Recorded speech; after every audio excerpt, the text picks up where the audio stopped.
Hey guys, here we are, the Quiggin Out MMA Podcast. We're doing episode 18 tonight. We were actually supposed to be joined by Matt Frevola. We're going to give him a really hard time since he didn't decide to hang out with us tonight. But in his place, aptly there, we have Billy Quarantillo. How you doing, Billy? Good, man. Thanks for having me. So this will be the first time in the show's history, all 18 episodes, that we have somebody with another Q last name. So this is groundbreaking stuff we've got going on here. Two Qs. Let's go. Two Qs the way to go. So I really appreciate you taking the time. You've got a huge fight coming up, and per Wikipedia and other sources, it looks like you're actually the co-main event. So how exciting is that, knowing this is your third UFC fight, really fourth if you count the Contender Series, but really your third fight in the big leagues, and they're already putting that much clout on you, moving forward. Yeah, I a bunch of people sent me that I'm the co-main event. Mm-hmm. I don't know how true it is. The UFC never told me anything, so it doesn't really matter where they put me in the fight card. I'm sure my pay is not going to go up at all. But whether I'm the prelims, main card, co-main event, whatever, I'm just super excited to get back in there and fight again. I've had a great training camp so far, and I think it's going to be probably my a breakout performance for me. Being a little more mainstream now.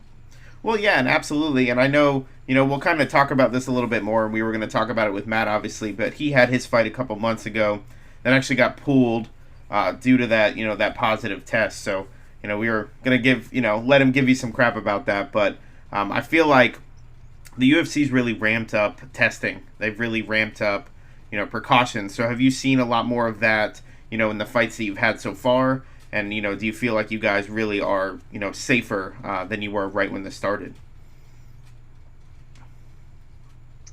Yeah, I think so. I think they've done a good job throughout this whole, pandemic. For my fight and for Matt's fight, they tested us once we got there. And actually for this fight, we actually had to do a COVID test and send it in beforehand. So I actually did one yesterday where I sent in, I basically sent in a COVID test. Mm-hmm. And if any of those tests, come back positive, then we won't even be able to fly out there. So that's something that they've added. They've actually added some more blood work too that I have to get done. Mm-hmm. And then EKG test. I'm not really sure why with that, but there's a lot more testing going on now. We've had to jump through some hoops. But at the end of the day, as long as everything's good to go, I'm excited to fight. I haven't, nothing's changed for me physically. So I just, hopefully, I'm praying every day that everything goes smooth and we can get these fights going. Absolutely. And isn't that just like a weird thing to have to worry about now? Before it was like, make sure you don't get injured in camp and make sure you don't, do the wrong thing or say the wrong thing. And now we got to worry about this. Is that a different mindset that you have to go into fights now, especially with your, kind of firsthand experience with, how it can affect a fight? Yeah, absolutely. Because like when this, when this whole pandemic started, you would, I personally thought that, that to have COVID, that you'd have some symptoms. You'd be sick. You'd be, maybe on a ventilator, or you could tell. And when I flew out there to corner Matt, I had no symptoms at all. I had like maybe a stuffy nose, which I usually have anyway because it's been broken a few times. So now it's kind of like you could literally be what you think is completely fine, and they could pull your fight from you, which it makes sense why they have to do that. But it's kind of one of those things. It's in the back of your mind, but I try not to think about it as much now because there's really not too much we can do. Mm-hmm. We're trying to kind of not go to certain classes with a lot of people, but it's kind of hard because you also have a fight coming up and you got to cut weight too. Yeah, absolutely. And I mean, it presents itself with all new challenges, and I feel like once things move forward, I don't want to say. I lost it. I can't hear you. Oh, how about now? Oh, technical difficulties, guys. Part of the fight game. Let's see. Can Billy hear us? Hold on.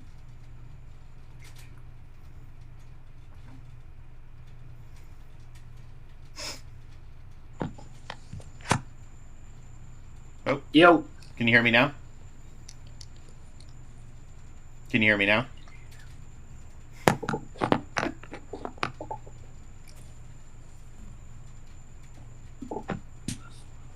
All right, guys, hold on 1 second.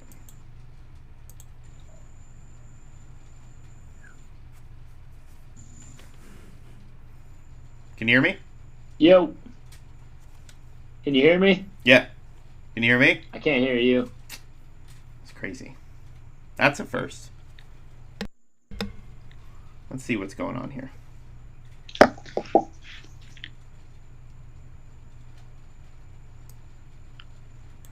Okay.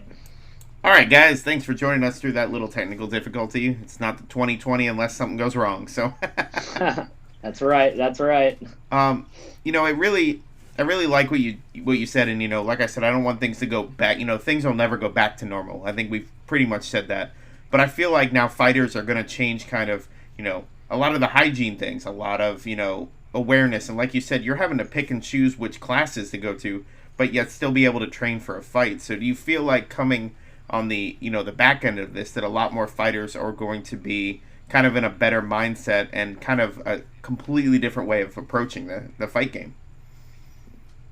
Yeah, you kind of have to be, for like the last fight, for the Spike Carlisle fight, it was, it's pretty much shut. Everything was shut down here anyway. So Mm-hmm. I was only doing, like a couple, maybe an hour a day at the gym, and there was only a select group of people that we were training with, and then all my other training sessions were, at home with Zoom classes, or riding my bike or running. So it's opened back up a little bit, but I'm still very, especially now that it's getting closer and closer to the fight, I'm pretty particular with who I'm training with. Yeah, and it's weird that you have to do that, but at this point, it's kind of essential to have that in the back of your mind, but not make it the only thing you're focused on. Coming up for a huge fight that you have coming. Absolutely. So I want to kind of give everybody who doesn't know you. I think at this point everybody should kind of know you. We've known each other for a long time. We've been talking for a long time. I think it's ironic and I think it's funny, and I don't think I ever told you this, but you actually won the Contender Series on my birthday. So it was like Oh man. my birthday present getting to see you get that contract. So I want Hell to yeah, kind of man. go all the way back to the beginning of Billy Q and how we got to where we are today. hmm So yeah, I mean, I've lived in Tampa for, and been in Tampa for since 2010 now, and I've been trained under Matt Arroyo, and basically when I moved here from Buffalo, I basically told Matt, I want to be in the UFC. I was already training a little bit at that point, and I felt like he was the guy that could help me get there. And long story short, we just kept fighting, and we fought all over Tampa, we fought all over Florida. I went back up to Buffalo, Western New York, fought there a few times. Eventually went pro. Got up to a good start, went 6-1, got on the Ultimate Fighter. That didn't go my way, so I've gone through I've taken my wins, I've taken my losses, and I've gotten said no to a few times by the UFC, because we were always, Arroyo was always messaging them trying to get me in, and then it wasn't until the Contender Series on your birthday that I finally broke through. After a lot of ups and downs, a lot of wondering, am I ever going to make it? Am I ever going to get here? So that was always my goal ever since I moved to Tampa, was to be a world champion. And for me to get to that point was to get into the UFC first. So that was one of like the biggest goals that I had written down, to get in the UFC, and to get to that point and to clear that goal. Now I can, now this last year or so, I've been focusing on the next biggest thing, which is to be a world champion, and whoever's in my ways, I got to beat. And I really love that you brought it up that the UFC said no to you a few times. If I do remember correctly, you were actually asked to take a short notice fight back in, I want to say 2017, right before your V3 fight. So I want you to Yeah. kind of talk about that experience, because then moving forward from that, you had to look back and go, did I make the right decision? Did I do what was best? Yeah, they actually offered me a Contender Series fight. It was like the same time. I had like a couple weeks before the contender, or the from my V3 fight, and I was in contract with them, and I already had sold out a bunch of tickets. And so what I was hoping for was I would go in and, I basically had to say no to this short notice contender fight because I was in contract with them, and I really didn't even, I didn't even try to get out of it because, I signed up for it. I had already sold a ton of tickets because it was right here in Tampa. And so, yeah, it was a risky move. And looking back, I guess it was the right move because I'm here now. But I ended up winning that fight against Eric Reynolds, and shortly after that is when I tore my ACL and was kind of back on the bench. So it was, I don't know if it would have mattered either way. Maybe I would have got in and tore my ACL. But yeah, that was definitely a tough position because that was right when, I won that fight, watched Frevola win his Contender Series fight to get in the UFC, and then I tore my ACL shortly after that. So that was definitely a long road back. And I always kind of had that mentality that as long as I kept training as hard as I trained, with the right guys, the right coaches, I knew that eventually, as long as I kept doing what I was doing, I was going to get in. Yeah, absolutely. And I know we just missed, I think it was 3 years to the day of Matt's fight, getting into the UFC. So how exciting is it that you guys get to fight on this card together? You've been training together for countless years, blood, sweat, tears. You can use any acronym or any cliche you want to, but really you guys have put in so much work together. How exciting is it for the two of you to be on this card together? Yeah, man, it's really a dream come true, man. We started training together at Gracie Tampa South in 2010. We fought together a few times as amateurs on the same card. Then we fought together as a pro once before on the same card, and now to both be in the big leagues, to be at the highest level. And Matt Arroyo has a lot to do with that. And it's actually his birthday today, so happy birthday, Matt! He's 38. I got to see him earlier. And it's just a dream come true, man. And we're both finally, all that hard work is finally paid off, and we're actually getting paid decently for the work that we've put in. And I think that's the best part. So happy, like you said, shout out to Matt Arroyo. I saw the happy birthday. I was gonna bring that up, but you kind of beat me to it, and he is kind of an essential part of your career. So I guess you would, I'll allow it this time. So. Absolutely. So talk about Arroyo's involvement in your life. Like you said, you came to him, you said you wanted to be a world champion. How has this, has the training been different this time around, besides being selective and kind of always, having it in the back of your mind? Or has it just been business as usual and you guys have, found a way to make it work? Yeah, it's been pretty much business as usual. We've had, this is my 31st fight, dating back to amateurs and pros now. So we kind of know the deal. We know the routine. He knows when he thinks I have like a split personality because sometimes I'm in a really good mood, and sometimes I'm just pissed off because whether I'm cutting weight or I'm exhausted or whatever. Which I think you kind of have to be. It's not all signing autographs and being on ESPN and stuff. Sometimes it's just tough fighting. We're just beating the shit out of each other. So he's a huge part of my career, and I'm very thankful to have him. And it's just business as usual. We know he knows what I'm capable of, and I know his guidance, and he's always looking out for me. So we both trust each other in that sense. And that has to be an essential part of it. You see a lot of the times, fighters are cross training a lot more. Matt being one of them. The time up in New York, the time down here. But you'll see that the family connection is there, that there's a real bond between them. It's not just, I'm trying to get a different look, I need to change something. You really have that focus. So, is that something you feel, you should be doing more, or do you feel that Arroyo basically has just about everything you need over there at GTS? Yeah, I think overall, I think we got what we need. I I went back home to Buffalo, and I was talking to one of my friends, and he was like, "Oh yeah, this guy that he saw you fight, and he said that Billy needs to go to a big training camp or this or that." And as much as I think it's important to cross train, which I love cross training. I've gone out to California, trained with Team Alpha Male. Mm-hmm. I've trained at Law MMA with Frevola and all those guys. And I do think that's important. But overall, I think I'm satisfied with the camp that we have. My coaches. Dan Rawlings is a great Muay Thai coach, Adam Cantor wrestling. Matt is an overall great coach, jiu-jitsu coach, and a good mind for the sport.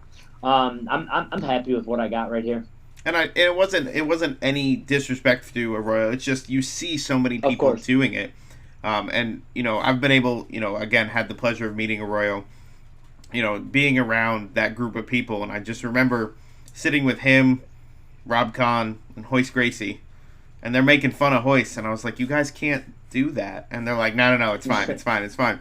But it was that family, that camaraderie, and they really believe. And, Matt's put a lot of time into you. So how important is that to you, that he's been able to devote that much time and that he continues to, help you get to your goal?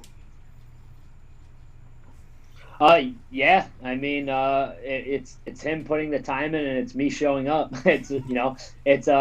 I've showed up every day, and I've listened to him, and of course we've gotten in our fights just kind of like family members, like brothers, and they bust my balls just like Hoyes. Yeah, and he said he was gonna help me get to the UFC, and he did. So he knows I'm rocking with him, and I got his back, and he's got mine. Well, yeah, and coming up, like I said, this is your fourth fight, since last year, and you're in, with the UFC. So has it changed your mindset at all? Other than the focus on becoming the champion, has it kicked in that you're just like, I did it, I'm here, like this is it, or is it just I go in there, I get my job done, move on to the next one, get me that belt? Yeah, I think we got to be a little more. We're kind of a little more strategic with how we fight. I want to be an exciting fighter at the end of the day. I don't want to be one of these guys that which I've been lucky enough to have a pretty exciting style. I joke that I'm not good enough at wrestling to make it boring. I'm not good enough like Usman. That I'm not just going to go out there and hold you down the whole fight. And it's not really my style anyway. I want to make it an exciting fight, but we definitely think about that. We haven't had this happen yet. We haven't really turned down any fights yet, but I probably, the matchups are kind of important because you want those exciting fights. You want to be remembered, and you only have so many chances. You only fight 3 times a year, if that. Sometimes, especially with injuries and everything. So, luckily, everyone that they've offered us has been exciting fights, and we've made them exciting. And yeah, it's pretty much the same mindset. We're getting paid a lot more now, but I've always, even early on as an amateur, this was always the goal. So I always treated each even like the amateur fights, I treat them like pro fights. Always making sure my weight's on point, eating the right things, and doing the right things to prepare myself for a victory. Well, yeah, and you got a little. It was a little personal with Carlisle, I think, just for Tampa, just because he had that fight with Alon Cruz. Didn't really go Alon's way. I felt like that was almost like a Tampa retribution. That might just be me looking at it that way, just because I know both of you, and I also live in Tampa, so that makes things a lot easier. So definitely. Yeah, it was definitely a little personal. I'm good friends with Alon, and he was talking a little bit of shit about Alon, and then he was talking shit about me. So I had no problem. He's still my least favorite opponent that I've had. I had no problem beating him. I would fight him again every single day, no problem. But yeah, it's part of the fight game, and I knew I was going to go through this in the UFC because it is entertaining, and you got to give him credit because he's made a name for himself being this wild, goofy character, and I was happy to get that win for sure. Well, and it was an amazing fight, and it really was, and it's it's not one of those moments where I'm just saying that because it's you on the show, but it was a really good fight because it showed grit, it showed determination, it showed like kind of digging deep and kind of dealing with, like you said, a wild, crazy person, a wild style. That doesn't always go so well when somebody tries to shut that down. We've seen it time and time again where somebody goes, I'm prepared for this, and it doesn't go their way. So that definitely was, of course, showing people that just because you're wild and crazy, the technique has to be there, the mindset has to be there, and the skill set has to be there. Like you said, I think I'm going to use that from now on. I'm not good enough at wrestling to make it boring. It's true. I think that's the best. So, we talk a lot about fight game, but there are other aspects of your life. So I want you to talk a little bit more about what you're doing not when you're fighting. So, obviously you're not going to the gym 24/7. You're not doing that. So what are the things that are keeping you going through the day and have kept you going really through? Again, I try not to talk about the pandemic, but there's no way around it anymore. So what are your day-to-day activities looking like, and what's keeping you busy outside of fights? Yeah, man. I mean, because this pandemic, it's not a whole lot. Especially because I basically went from a training camp back into another training camp. I was lucky to go home back to Buffalo for a few days a couple weeks ago. to see my family. So I love, I love being back home. Just basically, dude, not a whole lot, man. I still teach private lessons now and then to like basically teach people self-defense and jiu-jitsu. And I like going for like bike rides around here and running around here and just staying in good shape. It's a good question, man. This pandemic has really slowed things down. I actually just bought this house or basically put money down on this house. I don't know it yet. The bank still owns it. Yeah, thank you. Hey, that still counts as owning the house, kind of. Yeah, I technically, Listen, I own my car, but the bank owns my car, so. Exactly. So, we bought this house. So I've been doing a lot of remodeling here. We built a shed in the back, and just trying to improve my life in every aspect. Reading books and trying to avoid TV as much as I can. Which I'm going to try to watch this last Contender Series fight. I'm rooting for Dennis Bazooka from Law. Hopefully we can catch that one. And that's pretty much it, man. Just I'm kind of staying focused on this goal, and it's kind of hard to let loose. I go out to dinner with my friends and go on the boat and everything. But right now it's I got a mission at hand and it's not over yet. So there's really not a whole lot of things going on besides getting ready for these fights. Well, and being a homeowner changes everything. And it really, like you said, you've got a primary focus, but now you've got, somewhere to call home. Like you said, doing the renovations. It's something to keep you busy. It's something that's safe. It's something that's not putting you at risk of, being involved with anybody or running into anybody. Yep. It's really actually a huge thing, and I think that's what everybody's doing. When it came down to it, this podcast is because of the pandemic. It's because I had to start working from home, cleaned out the spare room, and decided to turn it into, doing this. So I feel like hopefully everybody during this has done something outside of their comfort zone, has done something new. Like you said, buying a house. It's kind of a big deal. Not a lot of people can say they've been able to do that during these hard times. Mm-hmm. Yeah, absolutely, man. It was kind of weird timing. We actually bought it the same week this COVID was unfolding, and so we were basically on house arrest. Me and my fiance were on house arrest once we moved in. So it was kind of we were stuck at this new house, so we had a lot of time to kind of get it up to speed. But now it's all right. Now it's okay to go back out there once this training camp's over. Yeah, absolutely. And like you said, 11 days out. And one thing I kind of want to touch on, you said talking about weight cuts and how important they were, and having a catchweight fight versus your normal weight of 145. Would you prefer to fight more fights at 150, or do you want to stick at that 145, or just kind of play it by ear? I could definitely 145 is definitely my weight class.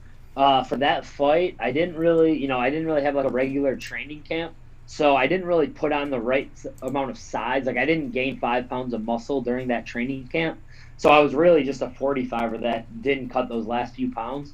So I would definitely be up for it because everyone hates cutting weight. Mm-hmm. So I would definitely be up for fights at 150. But right now, for my frame, I'm a 145er for sure. Yeah, and of course Matt's not on here to challenge you to a fight and say he's the better fighter. So, if for any reason there was a situation where you and Matt had to fight, would it be at 55? Because I don't think he can cut to 45. Yeah, he's not cutting any lower than that. I would fight Matt at 55, no problem. How does that fight end? With my hand getting raised. I never asked that question. Hopefully we always joke, because we beat the crap out of each other all the time. It would never happen unless they wrote some pretty big checks, but we would have no problem, with it. At the end of the day, we both really helped each other get to this point. So it's just another fight. Who cares? I think it would be hard in the moment to be trying to do things he didn't teach you or you didn't teach him. So I think that'd be probably the hardest part of it. But there are times, in the UFC, we've seen it time and time again where teammates have to fight each other, and it's always a very strange fight because I don't think I've ever seen a competitive fight when it comes to that. I feel like a lot of those teammate fights are one-sided, and you kind of see who got what from who. Who learned what they did. So hopefully it never comes to that, but it was a question I had, and I didn't want to get rid of it. So So, coming out 11 days, how are we feeling right now? And what do you feel for Nelson is going to be your biggest, advantage over him, or the biggest thing you have to, I don't want to say worry about, but keep notice on when it comes to this fight? Yeah, he's pretty well rounded and he's super explosive early in the fights. But I think I definitely have a lot of advantages, and I think the way this training camp has gone, I feel really comfortable with this fight. Of course, it's a fist fight; anything can happen. So I think if I can avoid making any big mistakes early, because he's really explosive early on, I think I can, kind of take over the fight as it goes on. And who knows? I can even, I'm very capable of finishing the fight early on as well as I've done in several other fights.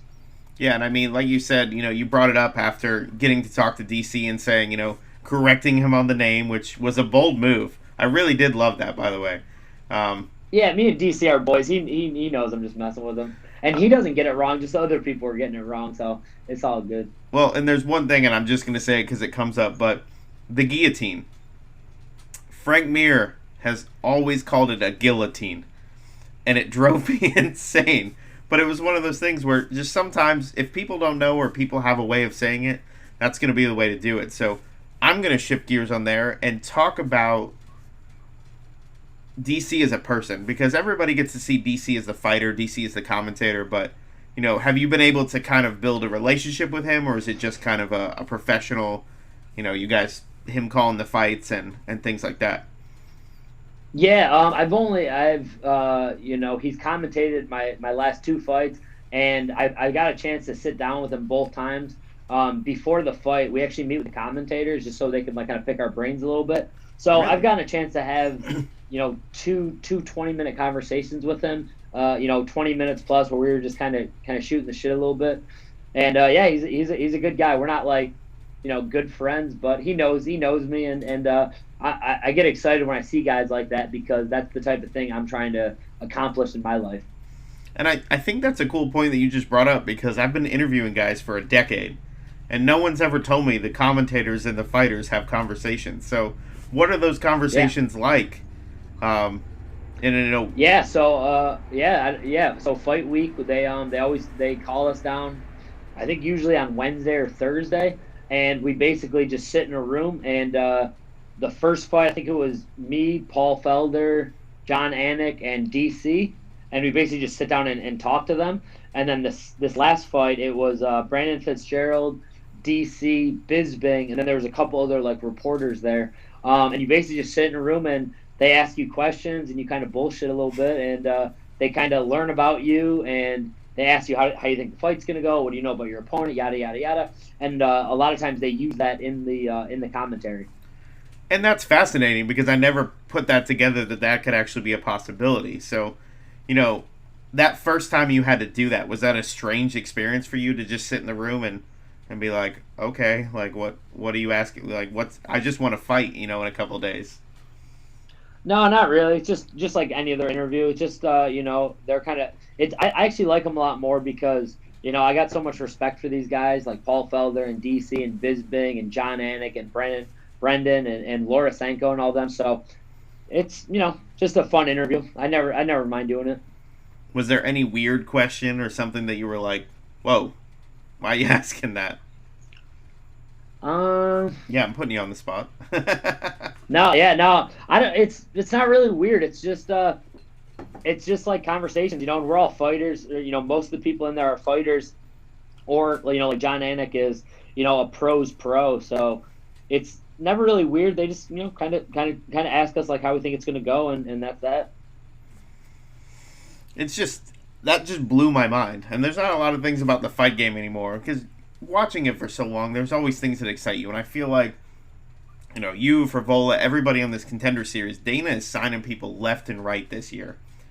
And him signing, just a couple weeks ago, Cheyenne Bays, again, another person from Tampa. She might not be in Tampa now, but that's where I saw her fight. It's where I've got to see you fight, Frevola.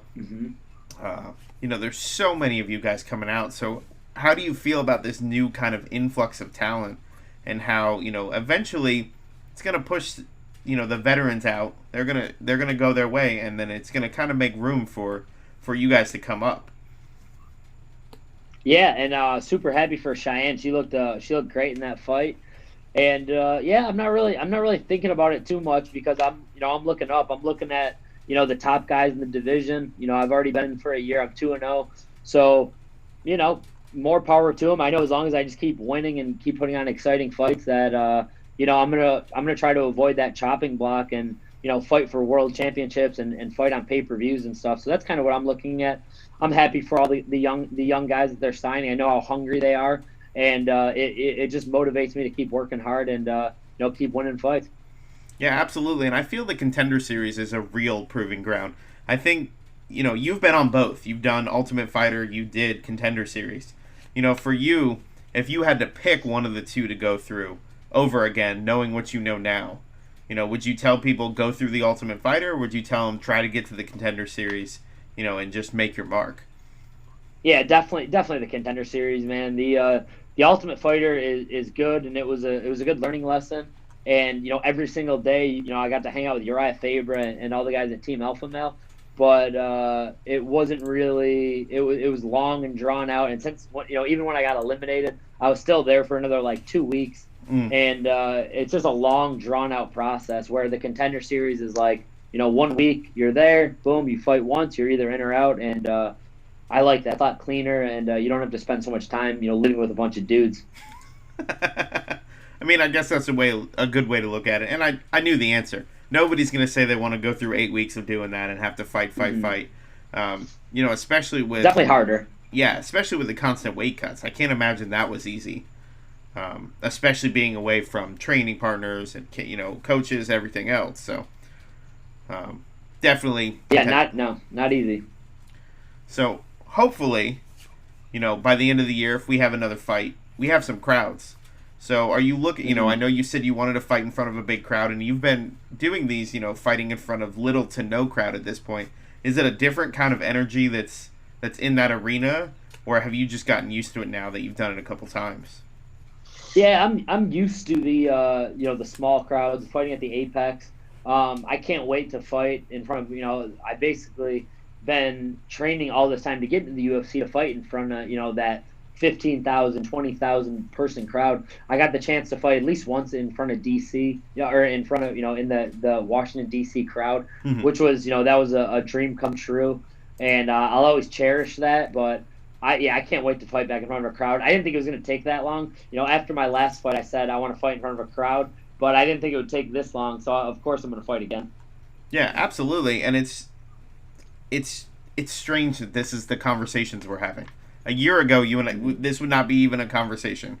You'd be like, "Oh my gosh, the crowd! It's amazing! It's amazing! It's amazing!" So, I feel like hopefully the support of fans from afar, the support of family, the support of coaches, is something that's enough of a driving force to keep fighters going. And I feel like we've seen a lot of really good fights come during this pandemic when all other sports had been shut down, basically. Yeah, they've been great fights, and it's given us a lot of exposure. Being, one of the only, the sports happening for a while, and being on, ESPN. It's been great in that sense. But of course, man, I want to, get in front of that big crowd.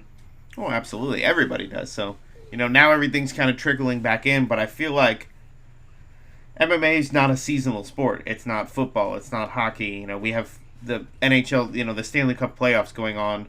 And the Stanley Cup champions for 2019 are going to be crowned when the season for 2020 should have started. So that was my little pedestal for hockey. So go Bolts. Yeah. There you go. They're looking good so far. That was one of the most nerve-wracking games I've watched in a very long time, and I watched that 5 overtime game. So that tells you something. There you go. So here we are, coming up on this fight. It seems like you're not the kind of guy who's looking too far ahead, and I really have to respect that because you are young and hungry, but you're not saying, fight number one, I'm going to fight for the championship next. I'm going to fight for the championship next. You've slowly kind of moved your way up, but you've let people know who you are, and even have a win over, a current UFC guy in Kama Worthy long time ago, early in your pro career. So, how do you keep that mindset of just, tortoise in the hare, slow and steady wins the race here. Yeah, that's I'm maybe I am ready to fight for a top 15 guy, but it really doesn't do much for my doesn't really do much. At this point, they're not gonna, you don't get paid a bunch extra to fight these guys yet. So I might as well take out other guys who are where I'm at, 2, 3, 4 fights into the UFC, and I'll make my mark when I'm ready, and I want to kind of build up that highlight reel. And there's some guys that are getting closer to that win this fight, and I think I'm ready for that next jump. Yeah, and I think this will be a huge one too. Like I said, we don't know if it's actually the co-main event, so if somebody wants to fact check me later, that's what it says. So, and who knows where you are in the card. But I also like that you said I don't have to be the main event. I don't have to be the co-main event. I don't care if I'm on the prelims. I don't care. I'm in the UFC. I'm doing what I wanted to do. I'm doing what I said I was going to do. So, with that being said, Matt's fight's coming up, and I didn't even realize this until now, but it looks like, where are we at here? It looks like Kama is actually fighting on the same card too. Yeah, I saw that. Yeah, he just got pushed back to this one too. So hopefully we can all still fight on the same card, because I think his got pushed back either because of an injury or because of COVID too. So they're doing that a lot. It's unfortunate that a lot of people are testing positive, but that's what we live in right now. And it is unfortunate because you see that so many times. We had the Kutaliba fight. I'm probably butchering his name, but that got pushed off for like the third time, and you see it. But the UFC is doing something very interesting where they're just saying, all right, we're just going to move this 2 weeks. We're going to move this back a week, see what happens. I think in one of the broadcasts they said how many tests they had done just for Fight Island, and it was outlandish how many tests had been done, and I think they only ended up with one positive. I think it was one positive fighter and one positive cornerman. So obviously they were taking all the right precautions there. Mm-hmm. So really, when it comes down to it, I hate asking this, but I'm going to ask you because you kind of seem like the kind of person who would like to answer it. Besides getting your hand raised, how does this fight end with Nelson? Probably he's probably going to get knocked out. We'll see, but I don't want to make too many predictions because there's a lot of different ways it can go, really depending on how he wants to play it. I just plan on putting on a great show. I'm a black belt in jiu-jitsu and I got pretty good hands, so I can, he can pick his poison. If he wants to grapple, we could definitely grapple. If he tries to be super aggressive, he could, it could backfire on him. So I think there's a lot of different ways the fight can go, and I don't really care. I just, I gotta go in there and get a finish, and that's what I plan on doing. Didn't we get that black belt recently? Kilburn fight?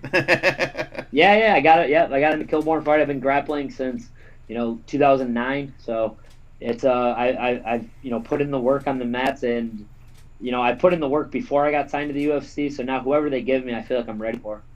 Yeah, and I feel like that's a nice thing to come into, because a lot of fighters don't always have the well-roundedness. They don't really have, when they get to the UFC, they might be a good striker, might have some jiu-jitsu. They might be a black belt in jiu-jitsu and judo, but maybe not so much in the hands. So do you feel like having those 11 years of BJJ experience, and first of all, getting a black belt in 11 years under Matt Arroyo is pretty impressive as well. So kudos to you there.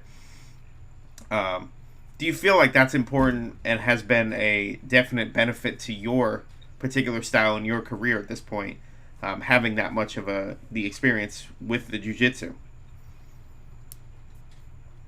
Yeah, at the end of the day, that was my first martial art. So anytime the fight goes to the mat, I feel comfortable there. But I like striking too. So I basically put the work in everywhere. So no matter where the fight goes, I feel pretty comfortable with it. Yeah, absolutely. And I've basically tried to say this on every show, but I got my blue belt like 2 months ago, so I'm excited too. Congrats, bud. Like you said, put in that work, and it's very strange to just have that moment. So I know I had it going from white to blue. Was there a moment, the first role you had as a black belt, where everything was just where it clicked, where like things changed in your mind, or was it the same role with just a different color belt?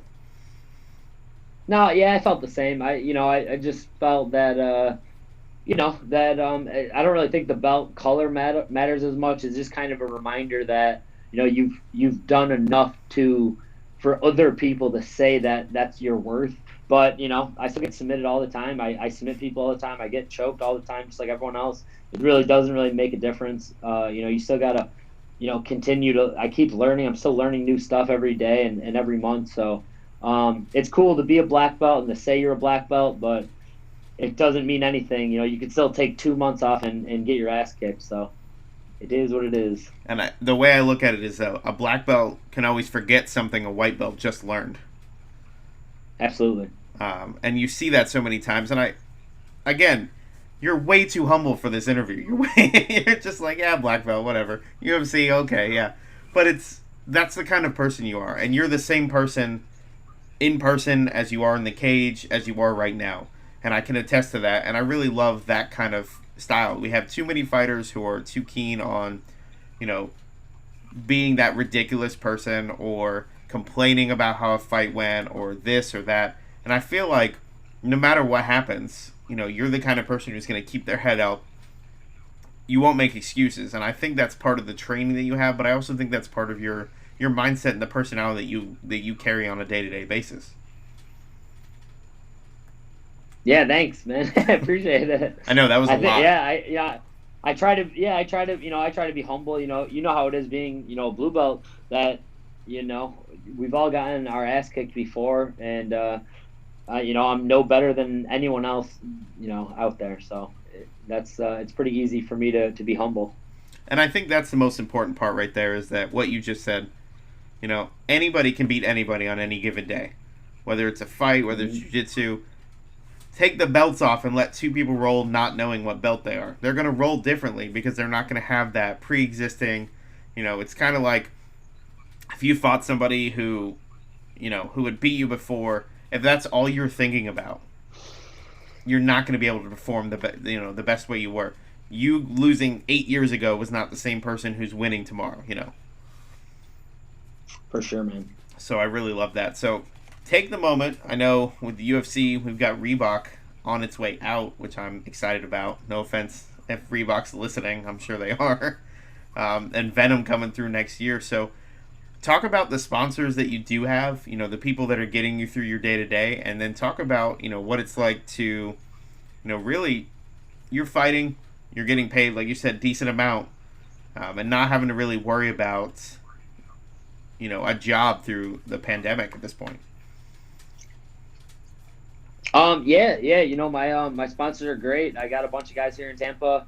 Driven, Southern Tire, Troy Regano is a huge help. All the guys at Driven, Live Alive, CBD, they're really helping me out. Everyone at Gracie Tampa South, they all help me out. And I still work. I still train. I still coach at the gym and train. And I make sure I put the work in every day. And I'm super thankful for all them. And even Reebok, a lot of people rag on them, but they've helped me out too. They've given us decent money and given us free, a ton of free stuff, which is cool. And I don't think the lack of pay is necessarily Reebok's fault, as it is in the type of deal that they have. So I'm even thankful for them too. I got a bunch of free Reebok stuff, and Nike's never given me anything. Adidas never given me anything. So I'm super happy with that. See, I like it. Again, even defending, like I'm just baiting you. I'm like, maybe he'll say something, maybe. No, I'm excited for Venom. I think having a martial arts company in the mix is good. But Reebok's been nothing but good to me too. So it is what it is with that too. Well, I appreciate it, man. So anybody who's noticed, there's a new pin. I've got to really get better at this. So my good buddy actually started his own beard oil company, and now that I see you have some facial hair, we might have to talk. So we have La Barba Cubano. Let's see if it actually shows up in there. Maybe it'll. And if you guys go and check them out and use Radbeard, Radbeard, you get 10% off your order. I actually went full white girl and got the pumpkin. And it's amazing. Like, it smells so good. And it wafted into my car, and I shut the door. I went back out like 20 minutes later. It was still in there. So it's like a bonus air freshener when you're right at it. So thank you again for taking the time. Again, Billy Q, better than Matt Frevola just because I'm going to give him crap for not being on the show. Only I could call out UFC fighters, and yes, you and Matt are UFC fighters, which is even more exciting because I've watched both of you go through the ranks. I've watched both of you fight on low shows, high shows. I've watched you go through highs and lows, and getting to talk to you and getting to know more about you over the years has just been awesome. So I do really appreciate and thank you for your time. Yeah. No problem, Matt. Dude, thank you so much for having me, man. I'll talk to you again soon, man. I'll talk to you after this next fight. Well, absolutely. So thanks to Combat Press for setting this up. Epic Jits Tees for making our shirt. You can go to epicjitstees.com, use promo code QUIGS, that's QUIGGS. Get your own shirt just like me. There's also got some really cool ones on there, including a Trash Panda shirt, which everybody knows Trash Pandas, aka raccoons and geese, is just hysterical. So you got to check it out. So Billy, thank you so much. I look forward to win number, 9 coming up? 9 in a row? Yeah, 9 in a row. So looking for that win number 9. Get that hand raised and make sure everybody knows it's Billy Quarantillo, not Quarantillo. All right, my man. Take care. All right, thanks, man.